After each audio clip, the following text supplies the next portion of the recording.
Yes,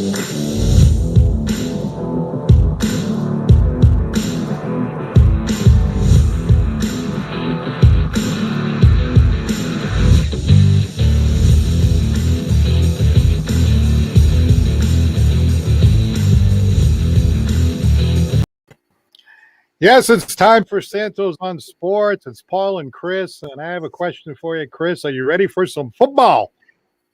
Let's get it on. Well, as you can tell by the jerseys, this kind of gives it away a little bit. Obviously, my friend Chris Santos is a Cowboys fan. Is that a Roger Staubach right there? It is. It's Let me see the back of that. I want to see the back of that. Can I see the back? First of all, it's a Hall of Fame jersey. It is the Staubach. Oh, baby, look at that. Look at that. Number 12. This is old school now. We're going way back, into the 70s.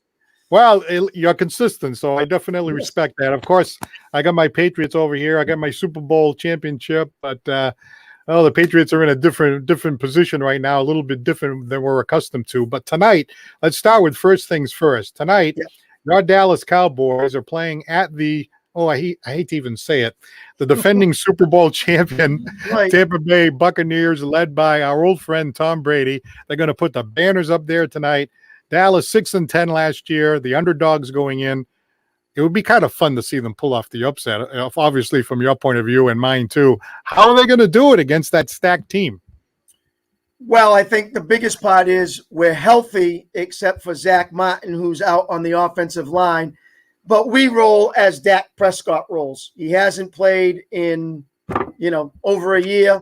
He got hurt last year, and when he got hurt, we went down after that. Then we had injuries on the offensive line, and it really crushed us. He has to be healthy. He has to be steady, and he has to lead them, and they have to have trust in him. We got good weapons with the running backs. We got good weapons with the wide receivers. And our defense, which was last in the NFL last year, Paul, now with defensive coordinator Dan Quinn coming from Atlanta, the former head coach of the Falcons, now supposed to be a defensive-minded guy. Hopefully he can take Micah Parsons, their first-round pick, add him in with Jalen Smith and a couple other guys there at the linebackers. And obviously you want to get to Brady, which is always difficult to do. But hopefully there's a lot of hype in Tampa, and it leads to Dallas pulling the upset. All right. If anybody has a comment, type it in the comments so we can interact with you today. It's always a lot of fun when we're talking sports here on Santos on Sports. Well, you talk about that defense. They're going to have to figure out a way to stop not only Brady, who, you got to give the, I don't want to say the devil is due, but, it's still just pains me to see him in that other uniform. But, he still knows how to decipher a defense. He has some great weapons around him. And he can recognize the different defenses. It seems like no matter what you throw at him, he's seen it before. A real challenge there for that Cowboy defense. It sure will be. Everybody is back for Tampa, all 22 guys, offense and defense. Mike Evans says it's the best offense he's played in since he's been playing football, even better than last year. They've grown together. Good backs with Fournette, Ronald Jones. They even got Bernard from Cincinnati, a little scat back as a third down guy. Evans, Antonio Brown, Chris Godwin, add Gronkowski, add O.J. Howard, Cameron Brate. They're loaded on that part. Never mind their defense, which has been a top 5 D before Brady came. And that was the big thing. Who can lead them to get them there? Winston couldn't do it with all his interceptions. We've talked about this in the past. They bring in Tom Brady. And look what happened last year. They're looking to repeat, and they have the weapons and tools to do it. Shout out to Craig Brightman, Joyce Fredette, Clef, Roger Alves looking in. Hey, if you got a comment, you can tell us we don't know what we're talking about or we do know what we're talking about. Feel free to do that here on Santos on Sports. I'm Paul. That's Chris. Let's see. Ryan is saying, what are your thoughts on Micah Parsons? Well, personally, I like him. I like what I saw already from preseason. First game, forced a fumble, recovered a fumble. I think they're going to use him in a lot of different ways. I hope they get him to the outside, really use his speed, get some blitzing going with him, combine him with Jalen Smith maybe on the opposite side, Van Der Esch in the middle. As long as Dan Quinn knows how to use these guys, I think Micah Parsons can make an impression with the Dallas Cowboys right from game one. So I'm hoping big things for him. I think we really struggled in the secondary last year and up front in the front four. So they relied too much on the linebackers. I'm hoping that everyone gels and comes together with those 11 guys and makes a good team defense. But I think Micah Parsons is going to be a big part of the Dallas defense.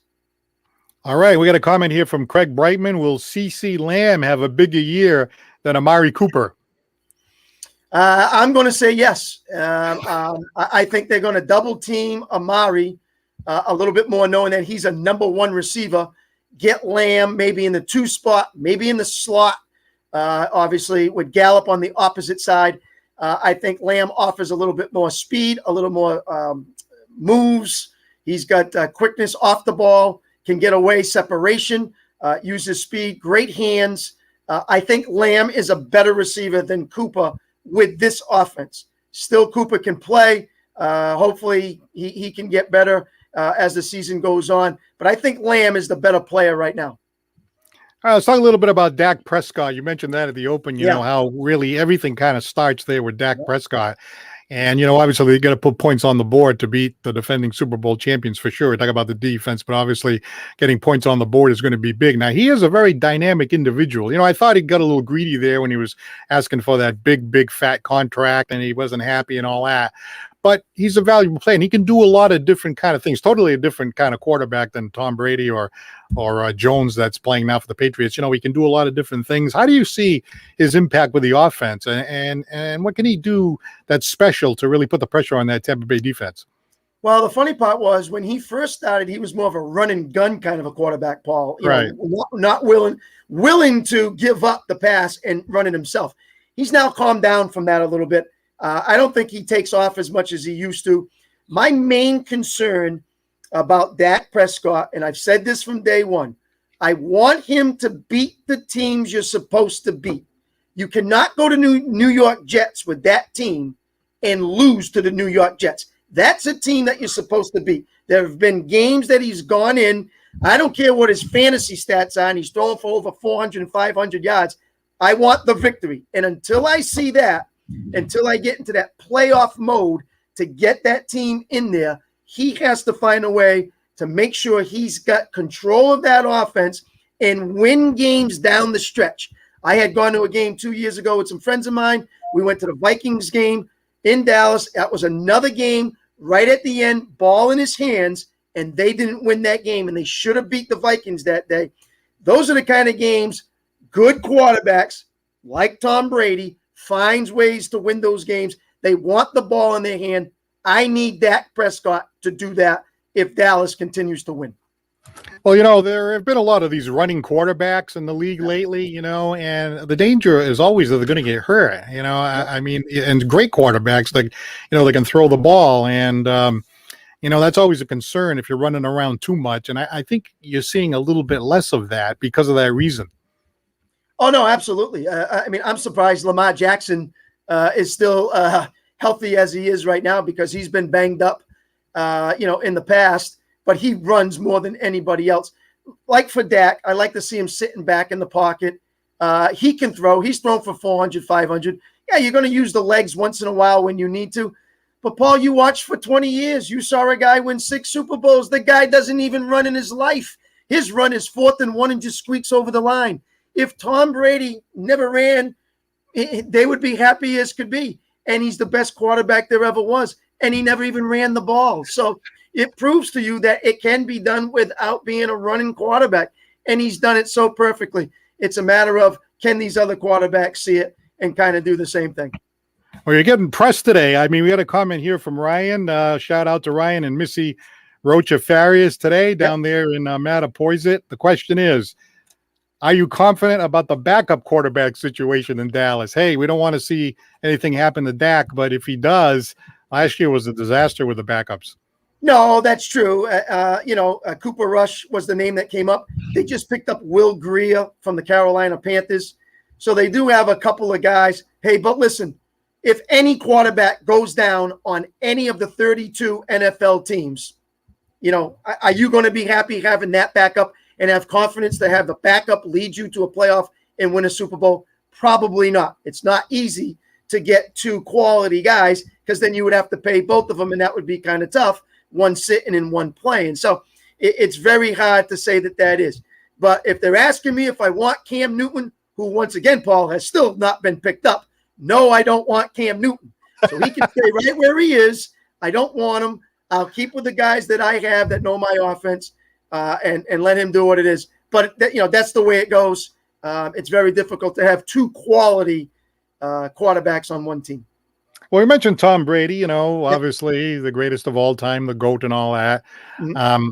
As a Patriot fan who was always a big fan of Tom Brady, when he first left, there was kind of like a split among Patriots fans. I think most Patriots fans were kind of rooting for him, because, we liked him and we, respected that talent, that he was the greatest of all time. Yep. But the longer it's gone on, the more it's, I don't know, at least for me, it's, I'm getting that fingernails on the chalkboard feeling that it's getting annoying. Like he seems like he's, I don't know, like been a little on the cocky side lately. You know what I mean? And kind of rubbing in the face of New England and saying things. Yeah, I get it. He wasn't wanted here. And when I say here, nothing to do with the fans. It has to do with Belichick and whatever happened with the Patriots. So I don't know. He's just getting. I don't know. Am I seeing something that I shouldn't be seeing? I'm starting to feel like the jilted girlfriend or something. You know what I mean? Well, I mean, are you one of the fans that we have them, we love them, we don't have them, we start to nitpick about them? I mean, I don't know. It's still Tom Brady. He still does what he does. He still makes commercials. When it was the Flakegate, he talked about the Flakegate and That's and true. he made fun of that stuff and he rode through it. Was he cocky then? Whatever. But he's on a different team. You're seeing it from a different point of view. Patriot fans are seeing it from a different point of view.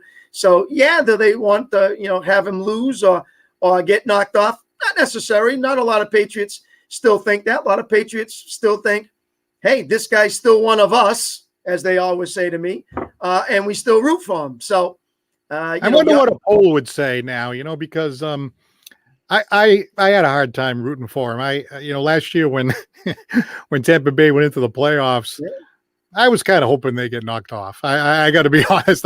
He just kind of like went right. Everything, he is great. He is terrific, and great players always find a way to win no matter what the situation is. But there was a few things like they always seem to do, kind of broke their way. Obviously, he surrounded himself with great talent. They had like a great team down there. They were playing all the way on the road in the Super Bowl, but there was nobody in the stands. Yeah, Drew Brees was injured. They did beat Green Bay, which was impressive. But then again, Aaron Rodgers tends to choke in the big moments. And then when Mahomes played against Mahomes' offensive line was completely depleted, where he was on the run the whole game. Now, again, I take my hat off to Brady. He's unbelievable, but now they're going to put up the banners, and it's just going to be, I look at your Cowboys uniform. I've never really been a Cowboys fan, but maybe just for tonight, I would just kind of like I wouldn't mind seeing the Cowboys pull off the upset. Let's say that. But you know what? If you're asking me for prediction, I don't see it. Oh no, I don't make predictions in that way, especially on the road. First game of the year, you don't know what you really have yet until you see it out there.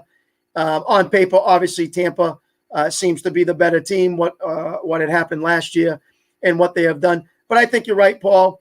There are a lot of fans like you that said the same thing. But there are a lot of fans different than you and said, oh, boy, I hope Tampa wins. We love Brady. We root for him. We want the best for him, and so forth and so on. And they did the same thing when Gronk went there. So I'm not like that. I feel if the Patriots are my team, then I stick with what I have right now with the Patriots. I don't go back and say, Tom's my boy, and I'm going to root for Tampa. That's not how I do it. There are other people who do that, and if that's the way you cheer and root your team, okay, go for it. But I'm more of the point, if Dak Prescott left and he went to the Patriots, I am not rooting for Dak Prescott. I am rooting for my Cowboys. I feel that's my team. I'm sticking with my team, one team, and that's the end of it. There's no bandwagon because the greatest of all time ended up going to another team. And if other people do it the other way, I perfectly understand. That's just not how I do it. All right. Well, I want to thank Cliff Gonsalves for the comment and a shout out to you today. He was saying there was pouring rain all day today in Tampa, raining all day. So what does that mean? I wonder if it's going to rain into the evening. It was raining up here in Massachusetts too, by the way. But then again, that's no no shock. But I don't know. I don't care if it's raining, snowing. Um, Let me just say it like this: there's no way in hell Brady's going to lose that game tonight. Well, listen, a rain, if it's raining during the game, obviously is different than if by game time it has stopped. Yeah, the field is wet. Obviously it's slippery, a lot more ball security where you drop the ball and fumbles are slippery to catch it. I get all that kind of stuff. And, that's why they play the game under those conditions. And it's not just works for one side. It's got to work for both sides. So you got to take care of the ball. And at the same time, hopefully some things go your way. And that's what the Cowboys need tonight. They got to win the phases of the game. And if it's the intangibles, which is about turnovers, time of possession, obviously keep Brady off the field, maybe long drives, try to find a way to get up early, force them to chase you, that kind of a thing. So I'm hoping for a close game. I'm hoping the team improves from what we saw last year. One, defensively, where they were last in the league last year, giving up over 30 points a game, which was horrible. And then offensively, Dak is now back. Let's see how healthy that leg is, because that was the injury, the fractured ankle. And then he had a little bit of a shoulder injury too. So let's see how he looks come game time. Let's talk a little bit about the Patriots here. Obviously, they're moving on to a new era over here with Mac Jones, and they got that that game coming up on Sunday, 4:25. So it's going to be a lot of fun watching that game. Yeah. But this is different. This is a lot different. I know they beat Miami in the first game and then lost to them in the second game with Cam Newton. But you were talking about winning the games you're supposed to win. Yes. The Patriots, if you go from the top of the roster to the bottom of the roster, are the better team. You got the better coach. Yep. Obviously, got good coaching there now too. I think Flores is doing a pretty good job, but obviously got Belichick and Josh McDaniels and so on and so forth. The game is at Foxborough. That's a game that the Patriots should win. It's a game that they have to win if they're going to compete for the division. But yet, you got to go into it a little antsy because, you got the new rookie quarterback and there's been a lot of changes. And how is it all going to come together? Well, I think you have to start off with knowing in the past, Paul, you've had some good years where the Jets, the Bills, and the Dolphins were kind of down, not, what they are right now. And it was easy to say, the Patriots come into the season already 6-0. Going to take 2 off the Jets, 2 off the Bills, and 2 off Miami. Okay, yeah, you lose 1 here and there, that kind of a thing. But more important, this year alone, yes, it's like starting all over again when you had Tom Brady come into the lineup. Now you got Mac Jones coming into the lineup. So it's a game plan that McDaniels and Belichick have to say, hey, how do we handle this situation, which they've done in the past and they've done it to perfection. Will they do it again? And can Mac handle the NFL? So that's the big key. I think they dummy it down early and then kind of get the feel of the game and see how it goes with the new weapons they have in the backfield, tight end, receivers, and then obviously on that defensive side of the ball. Then if they have to open it up, will they with Mac, or will they continue to make some conservative calls, get him into the NFL feeling, get him used to, an NFL full game, not just a series or 2. We're talking 4 quarters now, and how he handles the situation. I think that's all in the mind and the preparation of Belichick and McDaniels, and how they're going to be able to handle the Miami Dolphins. All right, welcome your comments in the comments line over here. We're actually talking about putting a phone system in over here so we can take phone calls, which would be an absolute blast. So we're looking into that. But, that Ryan that was making those comments down from Mattapoisett, here's what he says. He says, we like Dak. My dad's a diehard Dallas fan, probably like you many years ago. Hope he does well, but they also like Tom Brady over there too. So it's a great night. They have mixed feelings about Tom and Dallas. Tonight's a great night for us. Tonight's going to be interesting. We saw them against each other when the Cowboys played the Pats in 2019. You remember that one? I do. And don't forget, they play them again this year as well. That was the added game. So Dallas is coming here this time. I had gone to the one before 19 and Brady, and it was in Dallas. I had gone to that one myself and saw that game. We did end up losing it. The Patriots did win that one, but it'd be like me and you there, Paul. You got the Patriot jersey on. I get the Cowboy jersey on. I bet you Ryan and his family, they're going to do all that tonight. Hope they enjoy the game. I hope it's a good game, a close one, a lot of fun. And the NFL season is upon us, and everyone's getting excited about it because, you know, what it was last year, having the fans and what it's like with COVID and everything else. I'm hoping it's just a great, 17 weeks of football, and there's no issues with that. People can go, everything's fun, and it gets back to normal again. I think that's one of the real things we'd really like to see starting tonight. One of our viewers says that the Cowboys are going to get spanked tonight, so you can just take that for what that's worth. That's possible. That's Sonny Sylvia and Bobby O'Brien. Shout out to Bobby. Great to have you looking in again. He says they need to come out throwing with Mac Jones right away. Just get him out there, get him throwing the ball. Now, I don't know. He didn't say long balls or short balls, but hey, you got to use those tight ends. I mean, you got two good tight ends there. Hopefully they stay on the field. You can scheme it up. And you know what I think? I think this is what I think. I think Belichick thinks that although the quarterback is a real important player on the team, that he's still only 1 out of 11 on the offense. Right. Right. If you don't have a top-notch guard and you don't have a top-notch blockers and tight ends and things this and that, you can't do anything. Even Tom Brady if he's on a bad team, isn't going to be able to do anything. So the Patriots have made the offensive line perhaps one of the best in the league.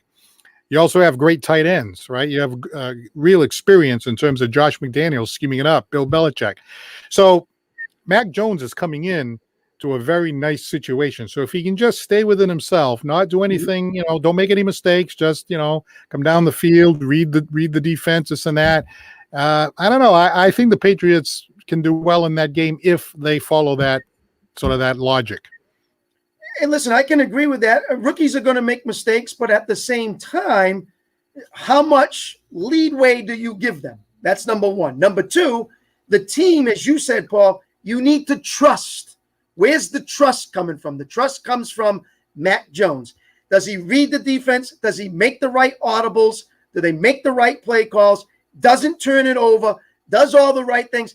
That gets that 11 very excited in that huddle each and every time they huddle up to go back and try to score. That's what makes it good. And when you were in a huddle with Tom Brady, he would tell you, hey, pal, you better catch the ball because I'm throwing it. And there were guys there that came off the bench who are third and fourth starters that I never even heard of. But when Tom Brady threw him the ball, they caught it. So it tells you there, same thing with these guys here. Do you trust Mac Jones? And when you do, obviously scoring points leads to that trust. And if they can march down the field and do what they're supposed to, I think he'll be just fine. Now, remember, it's just his first year. If you have expectations of Super Bowl on the first year, well, you guys, that's great, but that does not happen often, Paul. I can tell you that. When have you seen a rookie quarterback lead a team to a Super Bowl and you make the playoffs? Great.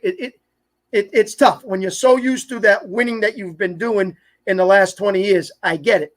But, hey, let Mac Jones become the Mac Jones that he's supposed to become, hopefully this season, as he progresses, gets better, understands it, and then make the playoffs and go from there. If he makes the conference championship or the Super Bowl, I mean, it's a miraculous thing because that's very difficult to do as a rookie quarterback. Right, you're always rooting for the team to go as far as it can go, of course. Yeah. So no matter who you are, you're going to be like, well, I want him to win every single game the whole season, and so that's what I'm rooting for. You want to be realistic, but I will say this: I was hearing some statistics, right, and they'll say, well, quarterbacks that are picked in the first round almost never get to the playoffs, and so on and so forth. Yeah, that's because they get drafted by terrible teams. That's why they don't go anywhere. So if you're the first overall pick, you're going to land in Jacksonville. And that happens all the time. Very rarely does one of the top, say, 5 quarterbacks, and some debate that maybe Mac should have been higher than 5, but, he's in that top group. And for him to land in a system that has such great success, a lot of great players, free agency, spending spree, and so forth, So it is unique. It is unique. I mean, I'm not saying that, they're going to a Super Bowl. No, not at all. But, I'd love to see them have a great year, get in the playoffs, get 1 year under his belt, and try to build something for the future. But, you never know. I mean, you never know what can happen. Crazy things happen. I think I saw that. Oh, I think it was Roethlisberger. The first year he came in, they won like the first, 10 or 11 games that he played because he landed on a great team. Yep. So, that statistic about, new quarterbacks never go anywhere the first year, you got to make sure you put in the rest of the information that they do land on teams that are like, well, that is true. And remember, you're only together so far for what, 2 months and 3 preseason games with a couple of series under your belt. Again, you got to get to know one another. You got to get to learn that system. Make sure you understand that system, work well together, and then see how it goes.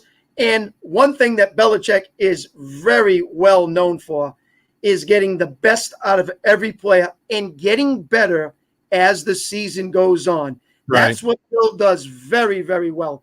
He knows how to figure out game plans.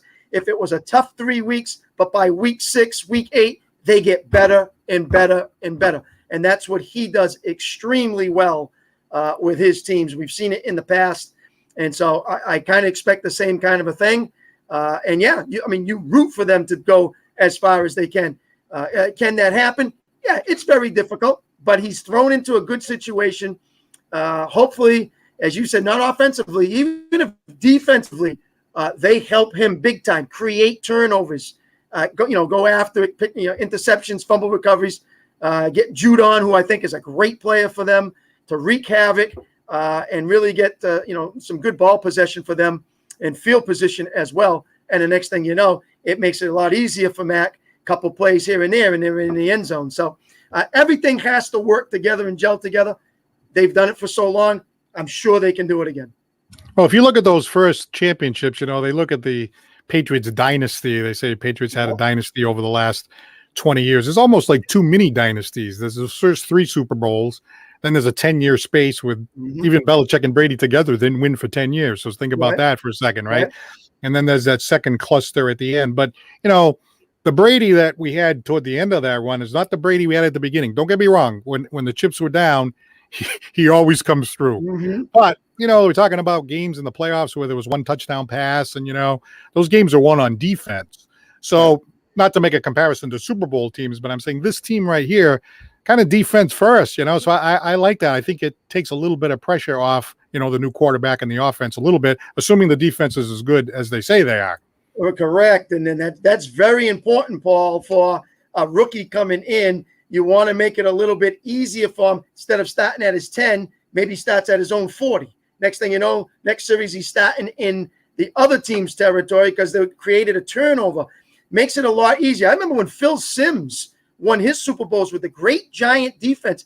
Phil Simms was nothing to say, hey, great thrower down the field. But Phil Simms managed the game, and they did it with defense first, and then Phil would pick you apart here and there, little 8-10 yarders, then open up once in a while, and they won a Super Bowl, but it started with defense first.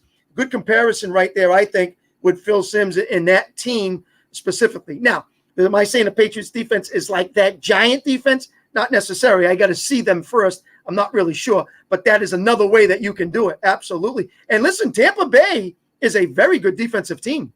They had a lot of guys back, and they were pretty solid last year. Up front, secondary, linebackers, they're very good. So you got to keep an eye on them and what they do, and just adding Brady in, just put the icing on the cake and just let them to the Super Bowl easily. So, yeah, that's another good defensive team. We'll see how the Patriots hold up. Well, I'd like to thank the people who are commenting along the side. We love to interact with you. So if you got any thoughts, you agree with us, you don't agree with us, you want to make a prediction, whatever you'd like to say, just chime in. Michael Sumner has a comment here. He says, Chris Santos, I love the Cowboys gear. We're going to upset Tampa Bay tonight, 27-24. What do you think about that? Hey, Mike, I'm rooting for you, pal. I'm right with you, buddy. I'll be sitting right in front of my TVs. I might have all 3 TVs that I have on just on that game, but we'll see. But I definitely will have the big one on. And, if we can pull an upset, keep it close, Mike. Get it down to the end. pull one off at the end and see if we can knock it out there in Tampa. Going to be tough to do on the road, but it's the first game of the season. Who knows? A couple of our pages came in late, so I'm going to ask you again. Can you give us the little flip around there?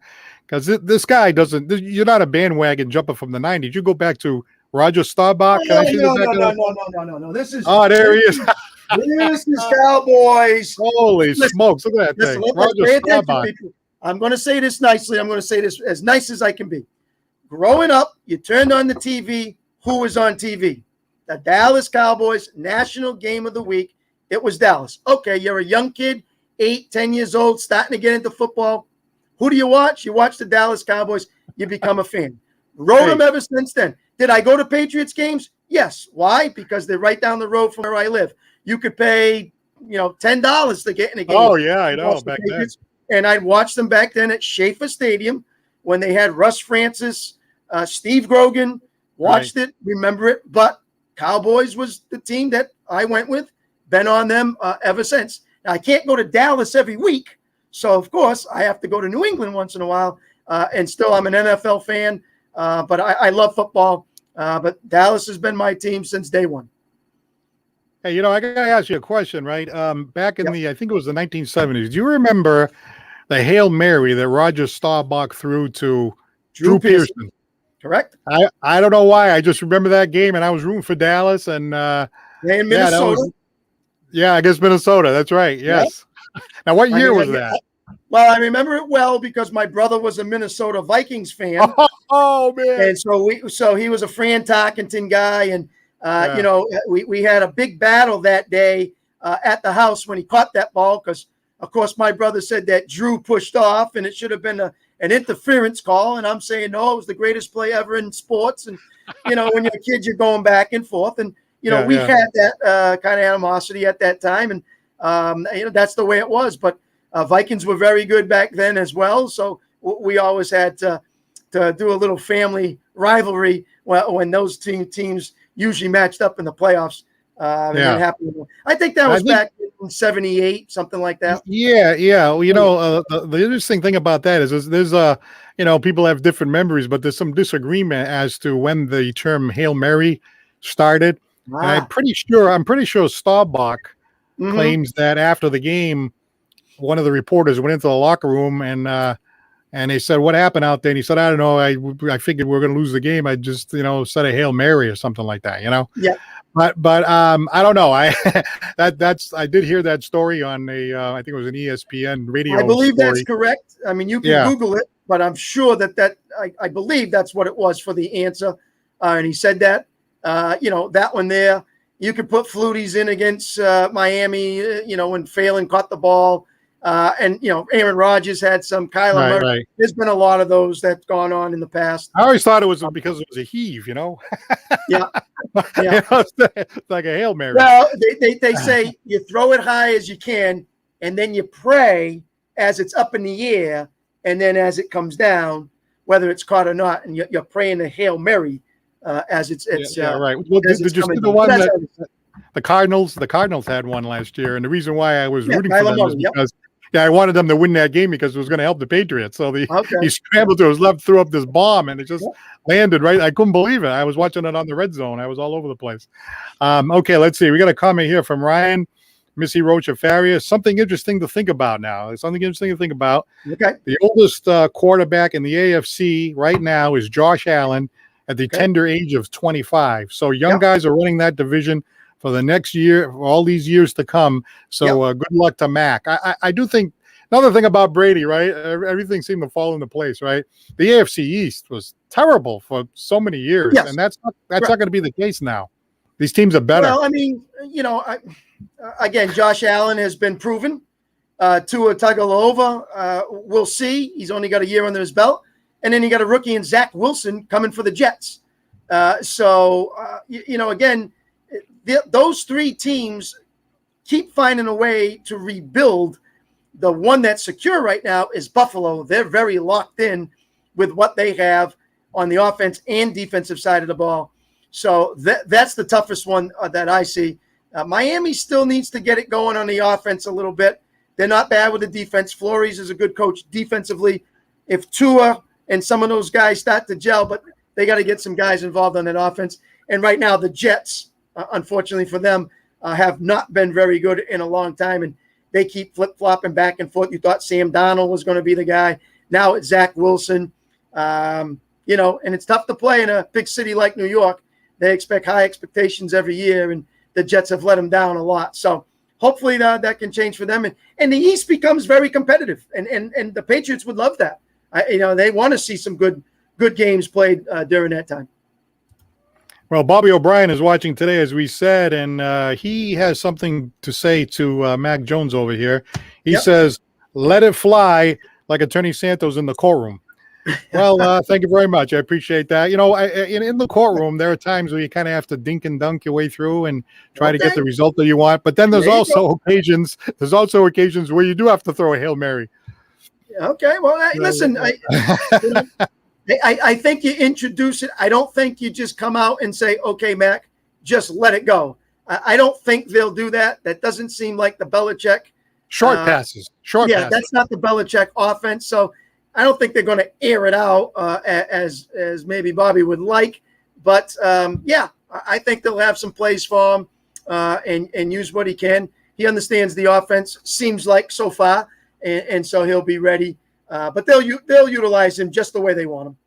So what do you think the chances are now? We don't like to get into predictions because anything can happen. That's why we watch the games. That's why it's fun. But if you're going to put a percentage on this, right, 20%, 40%, 50-50. I mean, I'm going to put it at like 10%. On? 10% that the Cowboys will win the game. Oh, that game. Oh, for tonight. Oh, okay. Well, I'll go with a quarter. I'll say 25%. Okay. I think we have some good offense, and I'm hoping the defense really steps up their game from, like I said last year. But I'll say a quarter out of it. I'm not. What about the Patriots? I think the Patriots are a 12-5, 11-16. So to win the game on Sunday, what percentage? Oh, to win the game? Oh, that game? No, I think obviously they're going to be a little bit more. I'll put them more up into the 65, 70%. Being home. All right. I agree with you. I think it'll be okay in that area there. It'll be tough, even though Miami's, kind of played them tough recently over the last couple of years. But, they'll get them early where it's supposed to be a nice day. And then they'll get them later on in the year down in Miami where it's usually nice all the time anyways. All right. Shout out to Janice Brightman, who just popped in. I believe you are back in Florida, so thank you for chiming in. We're just shooting a breeze on sports. No comedy today. No comedy. So, and no singing. So we're just talking sports here. Hoping that the Patriots can have a big game. And I don't know. I think that Brightman family. The last time I saw Janice's husband, he was wearing a Tampa Bay hat. Because they live in Florida now. So maybe they're at the game tonight. If they're at the game, hey. Shout out for the Cowboys. I don't know if they're at the game, but I know I'm pretty sure they're rooting for Brady. But I don't know. I have a hard time with that, as I said. But anyway, so Patriots on Sunday, Dallas tonight. Dallas, I'm going to lower that. I'm going to say that Dallas has a 5% chance of winning that game. Okay. I appreciate that. But I think it's pretty cool that you're wearing the Roger Staubach jersey. Oh yeah, no, I've had this one for a while. I'm going to get a Cam Newton. That way, because it's probably like you could probably get it for $5 or something. You know what I mean? I get it off the rack down at down at the outlet store. Passing those out for free right now. And who's wearing number 1 now? Did you hear about that? They're changing all the numbers around. It's going to be Nikhil. Nikhil is going to wear it. Nikhil. Okay. Yeah, and he's shaky. You know what I mean? So, I can get a Cam Newton jersey, rip that off, and put Nikhil on there, but that's not a great shake either. Right. Well, again, no great shake. You thought somebody would have picked them up by now. Yeah. You talked about teams that could use some backups. No. No one's made a move. No one's doing nothing. So by the way, he's supposed to have a press conference or some kind of Twitter tomorrow where he's going to finally speak about what happened to the Patriots. Sounded like it might have ended a little bit on the side of friction there. I think that when Bill made the decision, whether he was influenced by people around him or by ownership or whatever, I don't think Cam was expecting it. And then when he got that news, he obviously didn't like it. But I don't think he thought that that he was going to get cut. You know what I mean? I think it was like kind of like surprised, and Yeah, I think so, to a point where you didn't see it, and Bill was praising him and leadership, being on the field first, being on the field last, all that kind of stuff, and he praised him for a while. So I think he thought, this is my team to start, and then we'll see how it goes. But I think right now for Cam Newton, when the season, Paul, look for it in the next couple of weeks. As soon as a quarterback goes down with an injury, then I believe Cam Newton will be picked up by somebody. So if some team loses a quarterback for the season and that backup comes in, I think Cam Newton steps in. So if Tyrod Taylor, let's say, went down for Houston, maybe, boom, here comes Cam Newton. Or some other team, Ryan Fitzpatrick or something went down in Washington. They got one other guy. Here comes Cam Newton. So I think that's when he would come back. And as he says, I'm not retiring. I still got years left, he says. So I think that's how he gets back into the NFL, but it won't be before Sunday, that's for sure. Well, we certainly don't hope that someone gets injured, but injuries do happen. But think about this. Suppose somebody, loses the quarterback. They then bring Cam Newton in, and it's one of the teams that's on the Patriots schedule. So now you got to play Tom Brady, and then which obviously is much harder than playing Cam Newton, but you certainly don't want to get beat by Cam Newton. Oh, no, you wouldn't want to do that. Oh, that's a tough one.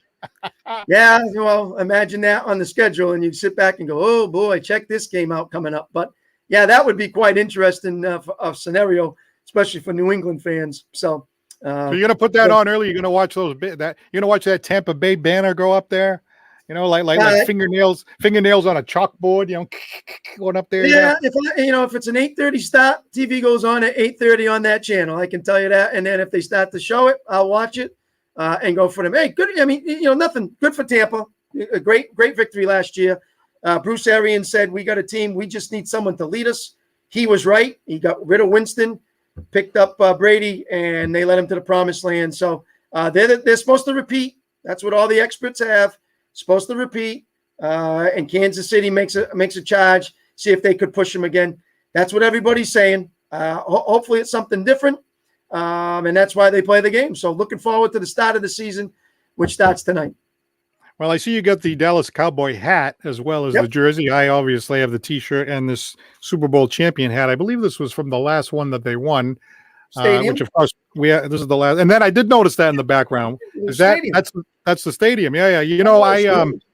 I have a friend of mine, Frank Oliver. He lives in Arlington, Texas.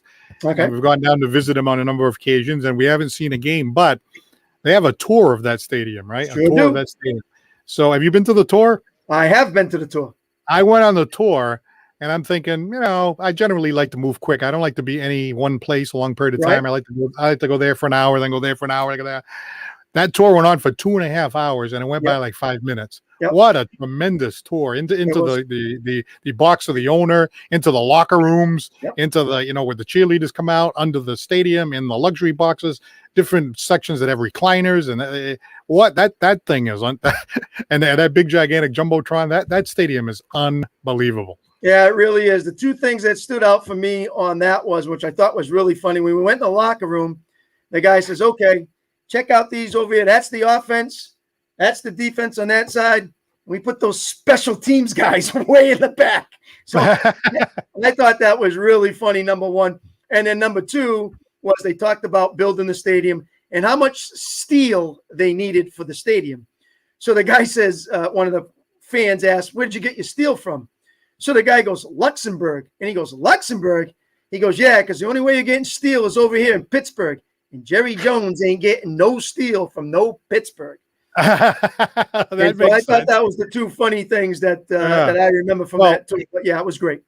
Well, speaking about a funny thing that could turn out to not be a funny thing, you mentioned special teams. Patriots ended up with the rookie quarterback. I thought they were going to bring the veteran back after a couple of those preseason games, but he can kick these 50 and 60-yard field goals, but then he's very inconsistent. I mean, he was up there trying to kick an extra point. It looked like the football went sideways. I've never seen it, but it might be the worst kick I've ever seen. And then the next thing you know, this guy's on a team. Now, especially with the Patriots. They're going to grind out these low-scoring games. Mhm. There are going to be games that are going to come down to these extra points and these field goal kicks, and you can't have this guy blowing the game. So I don't have a lot of confidence at this point. I hope he gets better. Maybe there was some injury or something he needed to tweak, but some of those kicks were just god awful. Well, you've seen it in the past, and whether it was Groskowski or Nick Folk or whoever they had, prior to this guy coming in. So, kickers are not something that Bill Belichick really sits back and says, I'm going to really go out and get a specific guy. I think he kind of picks and chooses, and then, lets the dice roll a little bit. Hopefully you're right, and the guy gets better as the season goes on. Yeah, there are going to be some intense moments where they're really going to need him, and hopefully he can shine through for them. But that's like any team. Any team. We got Zerline, who we got from the Rams. They call him the leg. Hopefully the leg can kick the ball if it's raining tonight, I guess, as Cliff said, and get it through and help us out and win a game. So, yeah, that's, special teams is just another aspect of a game, punting, returning punts, all that kind of stuff. So, yeah, it's just another phase that you have to try to win, and that's what Bill tries to do every time he goes out. Well, sometimes I think it's an underrated part of the game. And, Tom likes to wave around the six rings, and that's fine. I'm not taking anything away from him. I want to make it clear, right? Yep. But how many Super Bowl rings would he have without Vinatieri, who might be probably the greatest clutch quarterback I've ever seen, kicking in snowstorms, kicking everything else. And then he leaves because they don't want to pay him. They bring Groskowski for about 2 or 3 years there. Groskowski, was a close second. So, oh man, so many times it came down to a big kick, especially during that first little dynasty. I mean, the Patriots, we talk about obviously the quarterback, we talk about the defense, all the great defenses, like Brady and Tyler and the interception, blah blah blah. But you take out the kicking game, they probably don't win 2 or 3 of those Super Bowls. Yeah, that's a possibility. Brady leads them to where they want to be, and then, he makes it. It's a part of the game that you sit back and say, wow, a guy who can maybe come on one time during the entire game, and we're rooting for this guy, instead of the 22 who have been playing the game, and you watch this guy, and he comes out for 5 seconds, kicks a field goal, and all of a sudden he's the hero of the day. So it's quite funny how that works out. But it's another part of the game that teams do well, and you got to have if you want to win championships. So look for that, Patriot fans, this year to see how good this kid is. And speaking of football, Paul, don't forget, tomorrow night starts high school football around here in this area, and it's great to have that back. It's going to be great to see fans out there. It's going to be great to see the kids back out there as well in the stands and rooting for their teams and things like that. I'm over at Voke against Southeastern Voke. Looking forward to that. I know you got a great one, Dartmouth and Stang. I can't wait for football starting tonight at 8:30 and then going to tomorrow night and over the weekend. Yeah, it's going to be a great weekend, a great next few days, and we're definitely looking forward to that. So good luck to New Bedford Vogue and Dartmouth and Stang. Good luck to both of those teams. Hopefully they'll get off to a great start. And, hey, you know what I like? We mentioned it before we came on. In September, you go out to those high school football games. It's so nice and comfortable. Yes. Friday night, a lot of the students are there. Nobody's freezing or anything. You just get out there nice and comfortable, and you can get the season off to a good start, hopefully, for the local teams. But it's fun. I'm looking forward to it as well. Yeah, New Bedford High's at Taunton. They're on the road in week 1, and then they'll come back the following week, probably hook up with them next Friday night as well. So I'd love to get those guys in with our New Bedford Cable Network, and then we get Stang on for a game too. So probably get Dartmouth when they come around and play New Bedford as well. I think they got Vogue this year too, so hopefully we can do that one. Just looking forward to the season, just to get the, what we used to have back to all normal the way it was. It was just so much fun, and get some guests on and things like that, and really get it done. So looking forward to it. All right, went a little over because we did pop onto a couple of the platforms late. So I did want to get a quick shout out to Peter Mitchell. Thanks for looking in, and say hello to my friend and old partner, Darren Mitchell. And certainly we'll have Darren on the show if you'd like to be on as a guest, and we like to have guests on occasion. But tonight it was just me and Chris, just looking forward to some football. So I'm gonna say Dallas, that Tampa Bay is going to win tonight. and not going out on a limb there. I'm secretly rooting for the Cowboys though, and I'm going to go with the Patriots on Sunday. So we'll see what happens. All right. Well, thank you for our chat here. You're going to leave that on the whole night, right? That entire This get up. entire ensemble will be on for the whole evening. I'll have my Cowboy helmets out. I'll have my mug with my Dallas mug on it, and ready to go. So yeah, well prepared, and I can show people exactly. Here's one for you too, Paul. See now? Oh, good. Yeah, there we go. That's the stadium there. I can tell you exactly where I sit. When I went to a game, I sat in this section. I got it all figured out. So I'll know when they have their first home game what it's going to be like, and get ready for the season. But no, I agree with you. I think it's I'm just looking for a competitive game. That's what I hope for, and improvement from what I saw last year with the Cowboys. Well, I guess I can hang this up until Sunday, so I only put it on for half an hour, so I don't think I have to put it in the wash. It was only half an hour. And the Super Bowl hat, I don't know. Maybe I should take that off and just put like a regular Patriots hat on. Like the Super Bowl is asking for a little much here. Hey, remember the impossible dream? Sometimes you come out of nowhere. You never know what can happen. Yeah, you got to aim high, and that's a good start place for the Patriots, and then see how it goes. And that's where I think they're going to end up being. Like 11-6, 12-5, make the playoffs, and just see what happens. All right. Well, thanks to our viewers for chiming in the comment line. As I said, we're going to have guests as we proceed along. We have a few in the bank ready to go, so we'll be chatting with those folks. We're keeping an eye on the Red Sox because they may be in the one-game wild card playoff. That would be amazing. It's like the 7th game when you play in that wild card game. And they have the Red Sox, inconsistent as they are, if you sneak in, you never know what can happen there either. So we'll be talking about that as well right here. And I don't know, I'm thinking about having a phone line hooked up here. I don't know. Do we need a 10-second delay, or we just go straight on and see what happens? So, well, as long as we can hear them and we press the button, we hear the voices behind it, and we'll try to answer them. And we may have to make the show a little bit longer, Paul, if we go that way. Yeah, right. Get it for the callers to call in. All right. Well, that's it for Santos on Sports. It's a lot of fun. Looking forward to the game tonight and over the weekend, all the football and all the high school football. For my good friend Chris Santos, I'm Paul Santos. We'll talk to you again next week. Have a great night, and go Cowboys! Go Cowboys! Yeah, I guess so. It was hard to say.